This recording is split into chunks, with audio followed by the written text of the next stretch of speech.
সচিবালয়ের আগুনের ঘটনার প্রাথমিক তদন্ত প্রতিবেদন সোমবার প্রধান উপদেষ্টার কাছে জমা। কাল সাংবাদিকদের দেয়া হবে অস্থায়ী পাস। জুলাই বিপ্লব ঘোষণাপত্রের মাধ্যমে কবর রচিত হবে ৭২-এর সংবিধানের। অপ্রাসঙ্গিক ঘোষণা করা হবে আওয়ামী লীগকে। রাষ্ট্রের পরিপূর্ণ সংস্কার করবে জাতীয় সরকার, বলছে বিএনপি। ঐক্যে ভাঙন ধরাতে ফায়দা লোটার চেষ্টা করছে দু একটি দল। শাহজালাল বিমানবন্দরের থার্ড টার্মিনালের প্রকল্প পরিচালকের বিরুদ্ধে অর্থ আত্মসাতের অভিযোগ, দুদকের অনুসন্ধান শুরু। জুলাই থেকে ৩৫,০০০ টাকা ভাতা পাবেন ট্রেনি চিকিৎসকরা, প্রত্যাখ্যান আন্দোলনকারীদের জানুয়ারি থেকে করার দাবি।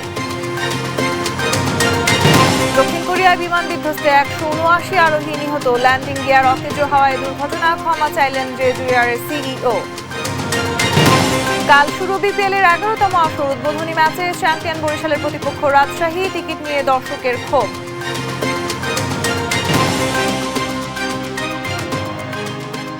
সংবাদ সন্ধ্যায় দেখছিলেন একেএসটিএম টিভার সংবাদ শিরোনাম, সঙ্গে আছি আমি তাসনুভা তন্নি। সচিবালয়ে আগুনের ঘটনার প্রাথমিক তদন্ত প্রতিবেদন কাল প্রধান উপদেষ্টার কাছে হস্তান্তর করবেন কমিটির সদস্যরা, জানিয়েছেন প্রধান উপদেষ্টার উপ প্রেস সচিব আজাদ মজুমদার। সেই সঙ্গে কালই সচিবালয়ে প্রবেশে ১৬০ জন সাংবাদিক ও ৪০ জন ক্যামেরা পার্সনকে অস্থায়ী কার্ড দেওয়া হবে বলে জানানো হয়। এদিকে প্রধান উপদেষ্টার প্রেস সচিব শফিকুল আলম জানিয়েছেন, ৩১ ডিসেম্বর জুলাই বিপ্লবের ঘোষণাপত্রের সঙ্গে অন্তর্বর্তী সরকারের কোনো সম্পৃক্ততা নেই। আরও জানাচ্ছেন এনআই নাহিদ। সমসাময়িক ইস্যু নিয়ে রোববার প্রধান উপদেষ্টার বাসভবন যমুনার সামনে সংবাদ সম্মেলন করেন প্রধান উপদেষ্টার প্রেস উইং সদস্যরা। এ সময় প্রধান উপদেষ্টার উপপ্রেস সচিব আবুল কালাম আজাদ মজুমদার জানান, কালই সচিবালয়ের অগ্নিকাণ্ডের ঘটনার প্রাথমিক তদন্ত রিপোর্ট জমা দিবে তদন্ত দল।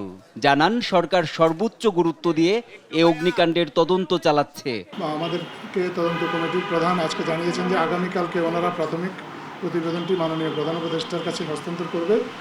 তদন্ত কাজ এই মুহূর্তে খুব সাকসেসফুলি চলমান আছে। এদিকে সাংবাদিকদের প্রবেশ পাস বাতিলের সিদ্ধান্ত সাময়িক এবং তদন্তের প্রয়োজনে। আলামত নষ্ট ঠেকাতেই এই সিদ্ধান্ত বলে জানান উপপ্রেস সচিব। সেই সঙ্গে কাল প্রাথমিকভাবে ২০০ জন সাংবাদিককে অস্থায়ী পাস দেওয়া হবে বলেও জানানো হয়। যে সাংবাদিকরা কাজ করেন তার প্রায় ১৬০ জনের মতো সদস্য আছে। তাদের পাশাপাশি বিভিন্ন টেলিভিশন চ্যানেলের ৪০ জন ক্যামেরাম্যানকে অস্থায়ী ভিত্তিতে পাস দেওয়া হবে। ৩১ ডিসেম্বর জুলাই বিপ্লবের ঘোষণাপত্র পাঠের উদ্যোগে সরকারের কোনো সংশ্লিষ্টতা নেই বলেও জানান প্রেস সচিব শফিকুল আলম। ইনিশিয়েটিভ হিসেবেই দেখছি, এটা আমাদের গভর্নমেন্টের কোনো ইয়ে না। আমরা এর মধ্যে এই গভর্নমেন্টের সাথে এটার কোনো সম্পৃক্ততা নাই। যারা এটাকে প্রাইভেটলি, যারা এটাকে সাপোর্ট করছেন, এটা প্রাইভেট ইনিশিয়েটিভকে সাপোর্ট করছেন। এটার মধ্যে আমাদের গভর্নমেন্টের কোনো সম্পৃক্ততা নাই। এনআই নাহিদ, দেশ টিভি, ঢাকা। ৩১ ডিসেম্বর জুলাই বিপ্লব ঘোষণাপত্রের মাধ্যমে ৭২-এর সংবিধানের কবর রচিত হবে। অপ্রাসঙ্গিক ঘোষণা করা হবে আওয়ামী লীগকে। সকালে সংবাদ সম্মেলনে এই কথা জানান বৈষম্য বিরোধী ছাত্র আন্দোলনের আহ্বায়ক হাসনাত আব্দুল্লাহ। এ সময় জাতীয় নাগরিক কমিটির মুখ্য সংগঠক সার্জিস আলম বলেন, বিপ্লবের ঘোষণাপত্র আরও আগেই দেয়া প্রয়োজন থাকলেও সহযোগিতা করেনি রাষ্ট্র। বিস্তারিত সাদ আহমেদের রিপোর্টে। মুজিববাদী সংবিধান কবরস্থ করার ঘোষণা দিয়েছেন বৈষম্য বিরোধী ছাত্র আন্দোলনের আহ্বায়ক হাসনাত আব্দুল্লাহ। রোববার দুপুরে রাজধানীর বাংলা মোটর কার্যালয়ে বৈষম্য বিরোধী ছাত্র আন্দোলনের সংবাদ সম্মেলনে তিনি এ ঘোষণা দেন। যেখান থেকে এক দফার ঘোষণা দেওয়া হয়েছে, ঠিক সেই জায়গা থেকে মুজিববাদী ৭২ সংবিধানের কবর রচিত হবে। তিনি আরো বলেন, আওয়ামী লীগ গণমানুষকে মানুষ হিসেবে স্বীকৃতি না দিয়ে নির্যাতন, নিপীড়ন, গুম, খুন এবং হত্যার রাজনীতি করেছে। যেখান থেকে এক দফার ঘোষণা দেওয়া হয়েছে, ঠিক সেই জায়গা থেকে মুজিববাদী ৭২ সংবিধানের কবর রচিত হবে। যারা গণমানুষকে মানুষ হিসেবে স্বীকৃতি না দিয়ে নির্যাতন, নিপীড়ন, গুম এবং খুন এবং হত্যার যারা রাজনীতি করেছে, নাৎসিবাদী এই দলটিকে সেখান থেকে বাংলাদেশ অপ্রাসঙ্গিক ঘোষণা করা হবে। অন্যদিকে জাতীয় নাগরিক কমিটির মুখ্য সংগঠক সার্জিস আলম বলেন, বিপ্লবের ঘোষণাপত্র আরো আগেই দেওয়া প্রয়োজন ছিল, তবে রাষ্ট্রকে এগিয়ে নিতে বিভিন্ন সেক্টর থেকে সহযোগিতা পাওয়া যায়নি। এই ঘোষণাপত্র বাংলাদেশের একটি দলিল হয়ে থাকবে, প্রতিফলন ঘটবে মানুষের আশা আকাঙ্ক্ষার। আমাদের এই জুলাই বিপ্লবের যে ঘোষণাপত্র, সেটি আমরা আমাদের জায়গা থেকে মনে করি অবশ্যই ঘোষণা করা আরো আগে প্রয়োজন ছিল। এই ঘোষণাটি আমাদের সামগ্রিকভাবে পুরো বাংলাদেশের একটি লিখিত দলিল হিসেবে থাকবে। চব্বিশের বিপ্লবে কি হয়েছে, কোন বিষয়ের প্রেক্ষাপটে এবং এই 24-এর বিপ্লবের পরবর্তী কেমন হওয়া উচিত সেই প্রেক্ষাপটে একটি আকাঙ্ক্ষার যাত্রা হবে এটি। তার আলোকেই হবে আগামীর বাংলাদেশের ঘোষণাপত্র। সাদ আহমেদ, দেশ টিভি, ঢাকা। গুটি কয়েক লোকের ইশারায় কথা বলে জাতিকে বিভক্ত না করতে বৈষম্য বিরোধী আন্দোলনের ছাত্রদের প্রতি আহ্বান জানিয়েছেন বিএনপির স্থায়ী কমিটির সদস্য মির্জা আব্বাস। গেল 17 বছর গুম, খুন ও নির্যাতনের শিকার হয়ে বিএনপি আন্দোলনের ভিত্তি রচনা করেছে দাবি করে বলেছেন, ষড়যন্ত্রকারীরা সুযোগ পায় এমন বিভেদ তৈরি ঠিক হবে না। স্থায়ী কমিটির আরেক সদস্য আমির খসরু মাহমুদ চৌধুরীর দাবি, সংস্কার নিয়ে কাউকে চিন্তা করতে হবে না, আগামীর জাতীয় সরকার পরিপূর্ণ সংস্কার বাস্তবায়ন করবে। সাইফুল রিপনের প্রতিবেদন। নয়াপল্টনে সাংবাদিকদের সাথে মত বিনিময় সভার আয়োজন করে ঢাকা মহানগর দক্ষিণ বিএনপির নবগঠিত কমিটি। ফ্যাসিবাদ মুক্ত বাংলাদেশ হয়েছে, সেটা যাতে দুই একজনের কারণে আমাদের এই বদনামের শিকার হতে না হয় সেজন্য আমরা কাজ করব।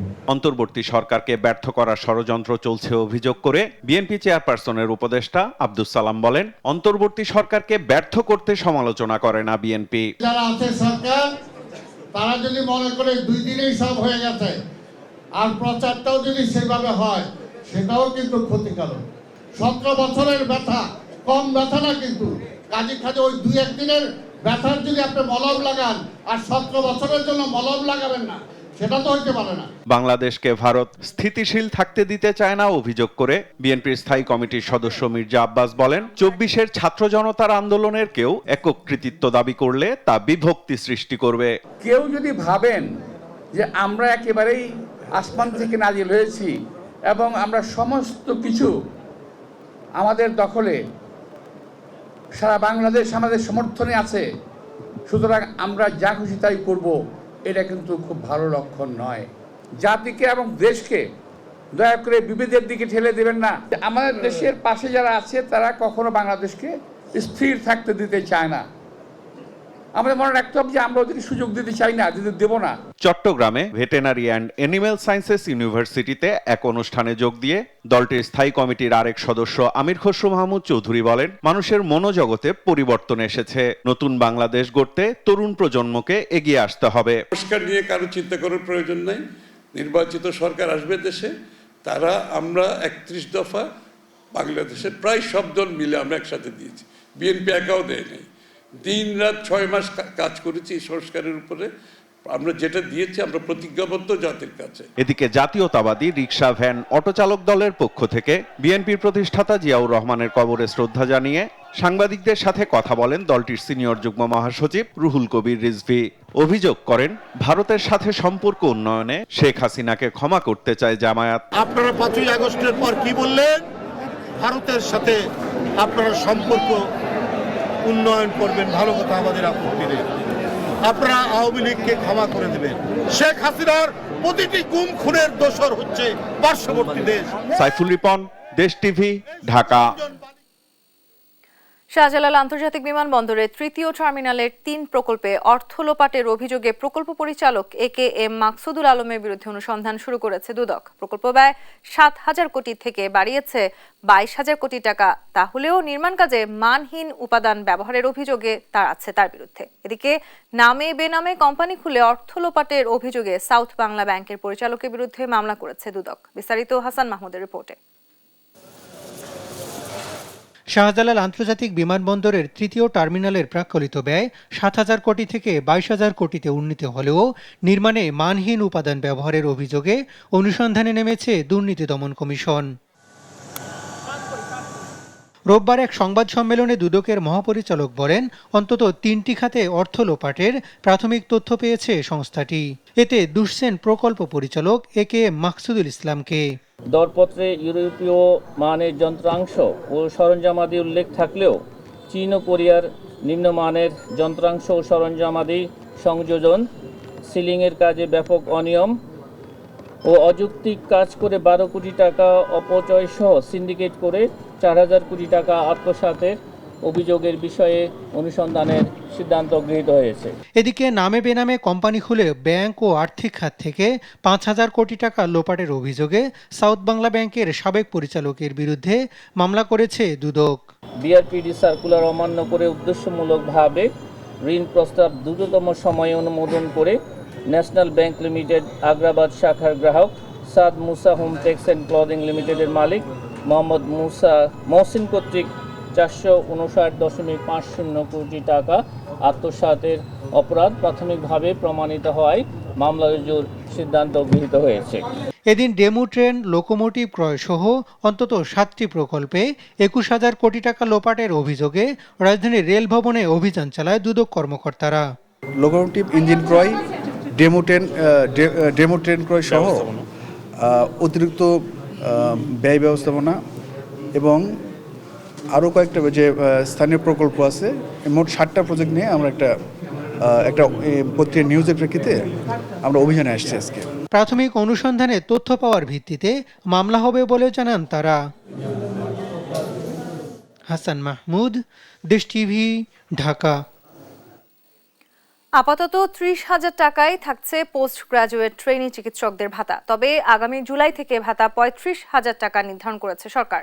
বিকেলে স্বাস্থ্য মন্ত্রণালয়ের বৈঠকে এই সিদ্ধান্ত নেওয়া হয়। যদিও এই সিদ্ধান্ত প্রত্যাখ্যান করে জানুয়ারি থেকে 35,000 টাকা করার দাবি আন্দোলনরতদের। সাবরিনা মজুমদারের রিপোর্টে বিস্তারিত। 24-এর বাংলায় বৈষম্যের ঠাঁই নাই, দাবি মোদের একটাই, 50,000 টাকা ভাতা চাই। স্লোগানে স্লোগানে উত্তাল সড়ক।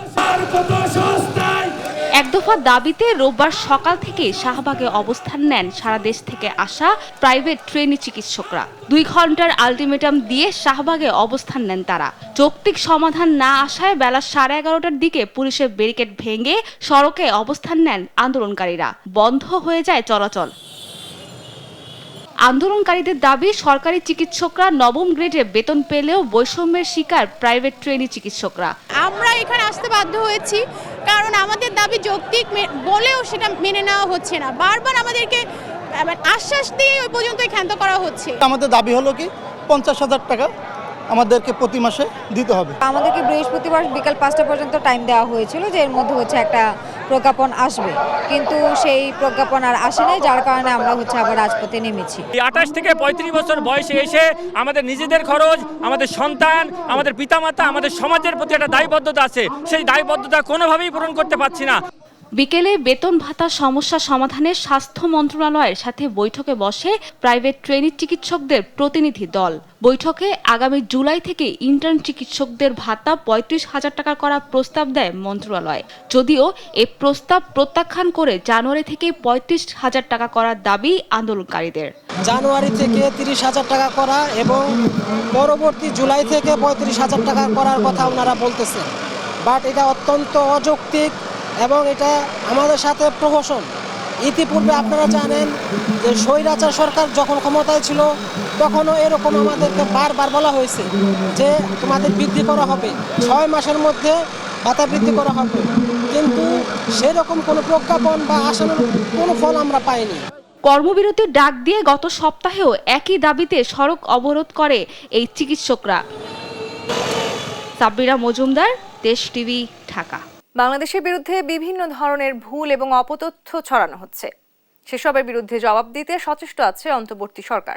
বিকেলে ফরেন সার্ভিস একাডেমিতে বাংলাদেশ ব্র্যান্ড ফোরাম আয়োজিত এক অনুষ্ঠানে এসব কথা বলেন পররাষ্ট্র উপদেষ্টা তৌহিদ হোসেন। এ সময় তিনি আরও বলেন, বাংলাদেশ জ্ঞান এবং প্রযুক্তিগত উৎকর্ষ সাধনে অনেক দূর এগিয়েছে। আমরা এটিকে বিশ্বমানের করতে কাজ করে যাচ্ছি। সবার সাথে সহযোগিতামূলক মনোভাব নিয়ে বাংলাদেশ এগিয়ে যাবে। তরুণদের মেধার সঠিক ব্যবহার ও যুগোপযোগী প্রাতিষ্ঠানিক পরিবর্তনে এই সরকার অঙ্গীকারাবদ্ধ। জ্ঞান ও মেধায় বিশ্বের সাথে তাল মেলাতে যা যা করা দরকার তার সবকিছুতেই সহযোগিতা করবে অন্তর্বর্তী সরকার।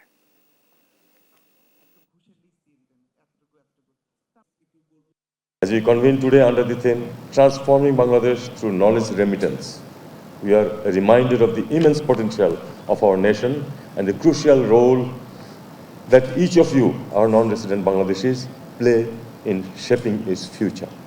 These reforms, the current interim government is steadfast in its efforts to bring about meaningful reforms, because this responsibility has been thrust on this government by the young generation who have brought about this revolution. চাকরিতে পুনর্বহাল ও বিচার ব্যবস্থার সংস্কার সহ 3 দফা দাবিতে ঢাকা সেনানিবাসের শহীদ জাহাঙ্গীর গেটের সামনে বিক্ষোভ কর্মসূচি পালন করে বিগত সরকারের সময় চাকরিচ্যুত ও বাধ্যতামূলক অবসরে যাওয়া সশস্ত্র বাহিনীর সদস্যরা। রবিবার সকাল থেকে চাকরিচ্যুত সশস্ত্র বাহিনী সদস্যদের প্ল্যাটফর্ম সহযোদ্ধার ব্যানারে তারা এই কর্মসূচি করে। এরপর দুপুরের দিকে 3 বাহিনীর প্রধানের নির্দেশে ঊর্ধ্বতন সামরিক কর্মকর্তারা আন্দোলনকারীদের সমন্বয়কদের সাথে বৈঠক করে দাবি মেনে নেয়ার আশ্বাস দেন। এরপরই আন্দোলনকারীরা পথ থেকে সরে যান। এ সময় প্রধান সমন্বয়ক জানান, আগামী 5 কার্যদিবসের মধ্যে তাদের দাবিগুলো পর্যালোচনা করে মেনে নেয়ার আশ্বাস দেওয়া হয়েছে।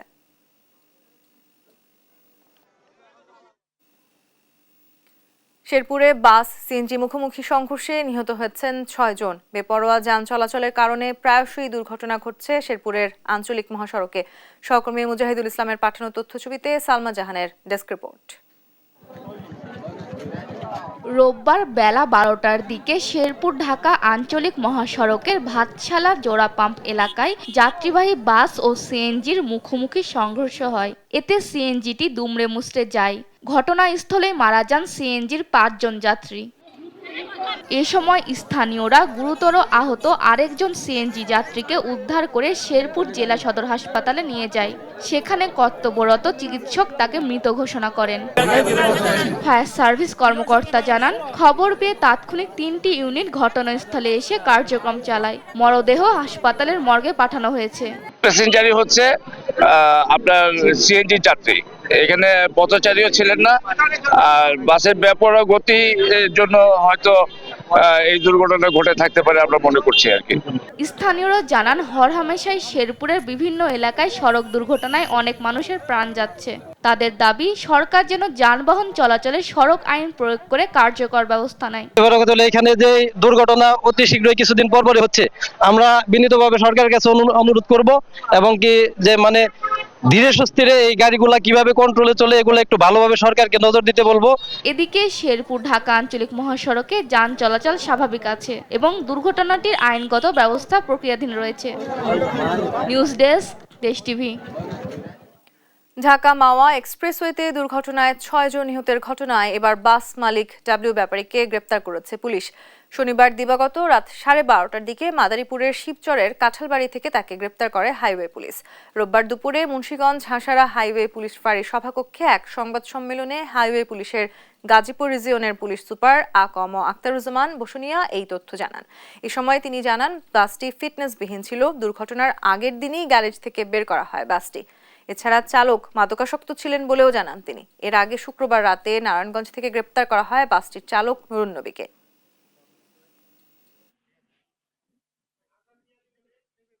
বেসিক্যালি তার কোনো ড্রাইভিং লাইসেন্স ছিল না। গাড়িটির ফিটনেস শেষ হয়ে গিয়েছিল, গত ফিটনেস ফেইল করেছে গাড়িটি 28/10/2023 গাড়িটি ফিটনেস ফেইল করেছিল এবং গাড়িটির রুট পারমিটও এক্সপায়ার করেছিল 19 মার্চ 2024 তারিখে। অবশেষে 3 বছর পর সিলেটে স্থানান্তর করা হলো সাবেক প্রধানমন্ত্রী বেগম খালেদা জিয়ার রাজনৈতিক সচিব বীর মুক্তিযোদ্ধা হারিস চৌধুরীর দেহাবশেষ। রোববার বাদ আসর সিলেটের কানাইঘাটে নিজের প্রতিষ্ঠিত শফিকুল হক চৌধুরী মেমোরিয়াল এতিমখানা প্রাঙ্গণে রাষ্ট্রীয় মর্যাদায় দ্বিতীয় দফা দাফনের মাধ্যমে তাকে দাফন করা হয়। সহকর্মী খালেদ আহমেদের তথ্যছবিতে আব্দুল্লাহ আল মারুফের রিপোর্ট। হারিস চৌধুরীর দেহাবশেষ নিয়ে সিলেট মহানগরের শাহী ঈদগাহে সংক্ষিপ্ত সমাবেশ শেষে মোনাজাত করা হয়। সমাবেশে বক্তব্য রাখেন হারিস চৌধুরীর কন্যা ব্যারিস্টার সামিরা তানজিন চৌধুরী সহ বিএনপির বিভিন্ন পর্যায়ের নেতারা। এ সময় হারিস চৌধুরীর বর্ণাঢ্য জীবনের স্মৃতিচারণ করেন তারা। তিনি একজন মেধাবী ছাত্র ছিলেন, তিনি লন্ডন কলেজের স্টুডেন্ট ছিলেন, তিনি দুটি বিষয়ে ঢাকা ইউনিভার্সিটিতে মাস্টার্স করেছেন, তিনি ন্যাশনাল টি কোম্পানির চেয়ারম্যান ছিলেন, তিনি খালেদা জিয়া 91 সালে যখন প্রধানমন্ত্রী ছিলেন তখন বিশেষ সরকারি ছিলেন, পরবর্তীতে উনি প্রতিমন্ত্রীর রাজনৈতিক সচিবের দায়িত্ব পালন করেছেন। এবং আমার বাবা চৌধুরী, তিনি আজ সিলেটের মাটিতে ফিরে আসলেন। অবশেষে স্বৈরাচার তাকে ঠেকাতে পারেনি এবং দেশে আবার আইনি শাসন প্রতিষ্ঠিত হয়েছে। আমি সুবিচার পেয়েছি, আমার বাবার শেষ ইচ্ছা পূরণ করতে পেরেছি এবং সিলেটের সন্তান সিলেটে ফিরে এসেছেন। বক্তব্য শেষে মোনাজাত পরিচালনা করেন শাহজালাল দরগা মসজিদের খতিব ও ইমাম। শাহী ঈদগাহ জামে মসজিদের ইমাম পবিত্র কুরআন থেকে তিলাওয়াত করেন। গেল শনিবার দিবাগত রাত 2:30টার দিকে অ্যাম্বুলেন্স যোগে হারিস চৌধুরীর দেহাবশেষ নিয়ে সিলেটের উদ্দেশ্যে রওনা দেন মেয়ে ও স্বজনরা। রোববার সকাল 9:30টার দিকে তারা সিলেট সার্কিট হাউসে এসে পৌঁছান। পরে সেখানে প্রশাসন এবং সিলেট জেলা ও মহানগর বিএনপি ও অঙ্গ সংগঠনের নেতৃবৃন্দর পক্ষ থেকে দেহাবশেষে শ্রদ্ধা নিবেদন করা হয়। বাদ জোহর দেহাবশেষবাহী অ্যাম্বুলেন্স নেওয়া হয় সিলেট শাহী ঈদগাহ মাঠে। সেখানে জানাজায় অংশ নেয় হাজারো মানুষ।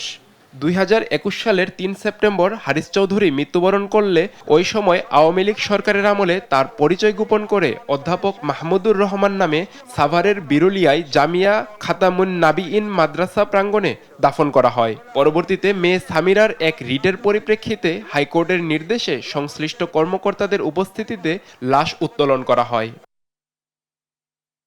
মরদেহ তোলার পর ডিএনএ পরীক্ষার জন্য সিআইডি নমুনা সংগ্রহ করে এবং ঢাকা মেডিকেল কলেজ হাসপাতালের মর্গে রাখা হয়। পরবর্তীতে ডিএনএ টেস্টে মরদেহটি হারিস চৌধুরীর নিশ্চিত হওয়ার পর পরিবারের পক্ষ থেকে সিলেটে দাফনের উদ্যোগ নেওয়া হয়। নিউজ ডেস্ক, দেশ টিভি। আন্তর্জাতিক প্রসঙ্গ। দক্ষিণ কোরিয়ায় বিমান দুর্ঘটনায় 181 জনের মধ্যে জীবিত উদ্ধার করা হয় মাত্র 2 জনকে। স্থানীয় সময় শুক্রবার রাজধানীর সিউলের মুয়ান বিমানবন্দরে এই দুর্ঘটনা ঘটে। পাখির আঘাতে ল্যান্ডিং গিয়ার বিধ্বস্ত হওয়ার প্রাথমিক আশঙ্কা কর্মকর্তাদের। ঘটনাস্থল পরিদর্শনে দেশটির ভারপ্রাপ্ত প্রেসিডেন্ট চোই সাং মুক। এদিকে এক সংবাদ সম্মেলনে মাথা নুইয়ে ক্ষমা চেয়েছেন জেজু এয়ারের সিইও। নীরব দাসের রিপোর্ট। ল্যান্ডিংয়ের জন্য সাই করে রানওয়েতে নেমে এলো কোরিয়ান বিমান জেজু এয়ারজেট লাইনার। চোখে স্পষ্টই দেখা যায় পেছনের ল্যান্ডিং গিয়ার এমনকি সামনের টিলার কোনোটি সময়মতো স্পর্শ করেনি রানওয়ে, আর এতেই ঘটে বিপত্তি।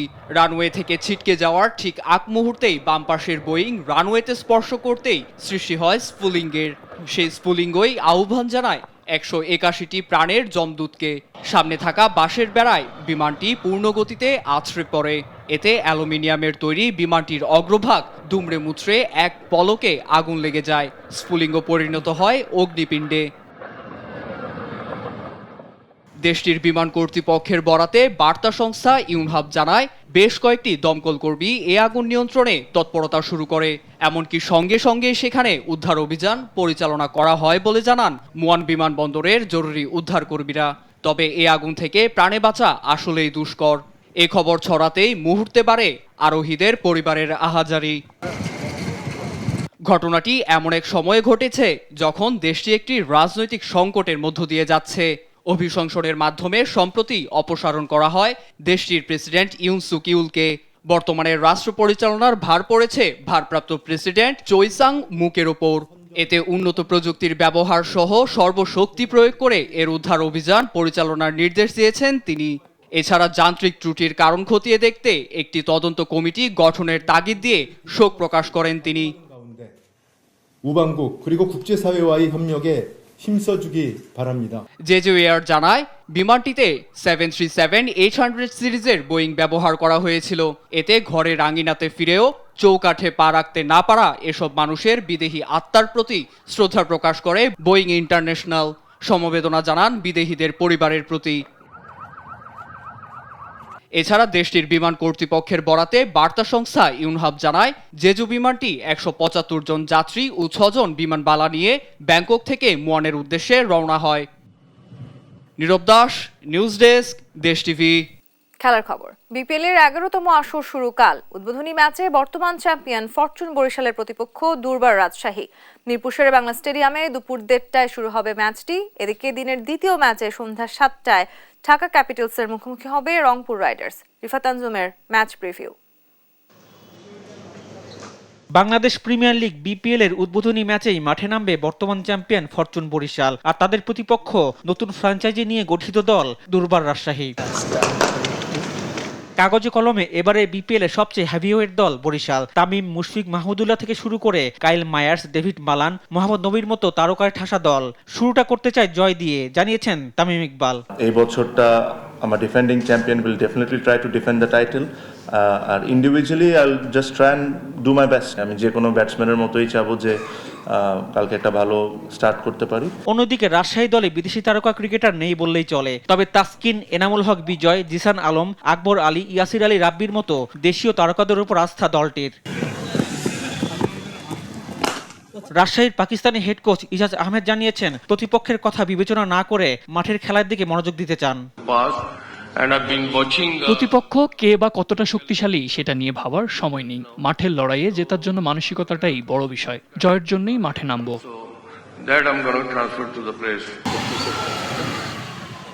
এদিকে দিনের দ্বিতীয় ম্যাচে রংপুর রাইডার্সের বিপক্ষে মাঠে নামবে ঢাকা ক্যাপিটালস। লিটন দাস, মুস্তাফিজুর রহমান, থিসেরা পেরেরা, জনসন চার্লসের মতো দারুণ কিছু ক্রিকেটার রয়েছে ঢাকা দলে। অধিনায়ক পেরেরা জানিয়েছেন, রংপুরের বিপক্ষে চ্যালেঞ্জ নিতে প্রস্তুত তারা। আমি বিপিএলে বেশ কয়েকবার খেলেছি, ভালো একটা ধারণা আছে। আমাদের দলে ভালো কিছু ক্রিকেটার রয়েছে। লিটন আমাদের জন্য গুরুত্বপূর্ণ ক্রিকেটার, মাঠে সেরাটা দিতে চাই। অন্যদিকে সম্প্রতি গ্লোবাল সুপার লিগ জিতেছে রংপুর। দারুণ ছন্দে থাকা দলটার স্কোয়াড বেশ শক্তিশালী। সৌম্য সরকার, সাইফুদ্দিন, নাহিদ রানার মতো দেশীয় তারকা ছাড়াও খুশদিল শাহ, ইফতিখার আহমেদের মতো বিদেশি টি-20 মাতানো ক্রিকেটার দলের শক্তি বাড়িয়েছে। জয়ের ব্যাপারে বেশ আশাবাদী মিকি আর্থারের দল। রিফাত আঞ্জুম, দেশ টিভি, ঢাকা। বিপিএল এর টিকিট নিয়ে সেই পুরনো রীতি।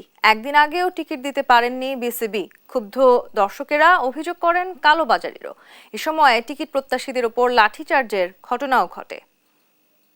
তারা আজকে টিকিট না ছেড়ে তারা বলতেছে আগামীকালকে দিবে, তারা ব্ল্যাকে টিকিট বিক্রি করবে, 200 টাকার টিকিট 500 টাকা করে বিক্রি করবে। আর মাত্র কয়েক ঘন্টা পর পর্দা উঠতে যাচ্ছে এবারের বিপিএল এর 11তম আসরের, যেখানে দম ফেলবার ফুরসত নেই মাঠ কর্মী থেকে শুরু করে আয়োজকদের। তবে যেই দর্শকরা মাঠের প্রাণ, তাদের জন্যই নেই বিসিবির কোনো রকমের প্রস্তুতি।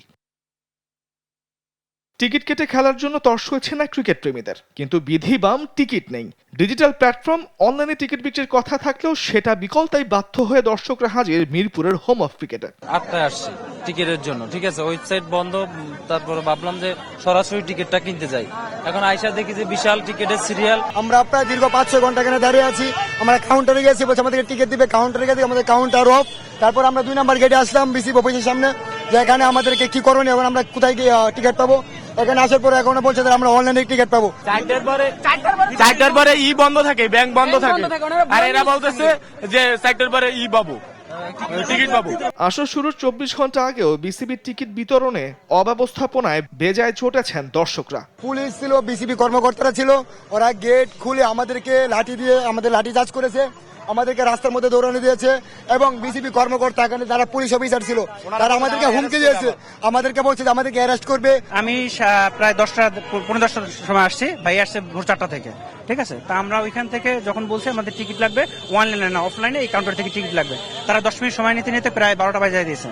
তারা আইসা লাস্ট ডিক্লারেশন হলো এটা ওয়েবসাইট টিকিট পাওয়া যায়, ঠিক আছে। আমরা ওয়েবসাইট সার্চ দিয়েছি, ওয়েবসাইট আসলে আসে না। বিসিবি জানিয়েছে, বিপিএল কর্তৃপক্ষের নির্দিষ্ট করে দেওয়া মধুমতি ব্যাংকের 7টি আউটলেটে বিকেল 4টা থেকে সন্ধ্যা 6টা পর্যন্ত আজ পাওয়া যাবে টিকিট। আর ম্যাচ ডেতে সেই ব্রাঞ্চগুলোতেই পাওয়া যাবে টিকিট সকাল 10টা থেকে বিকেল 4টা পর্যন্ত। তামিমুর রহমান, স্পোর্টস ডেস্ক, দেশ টিভি।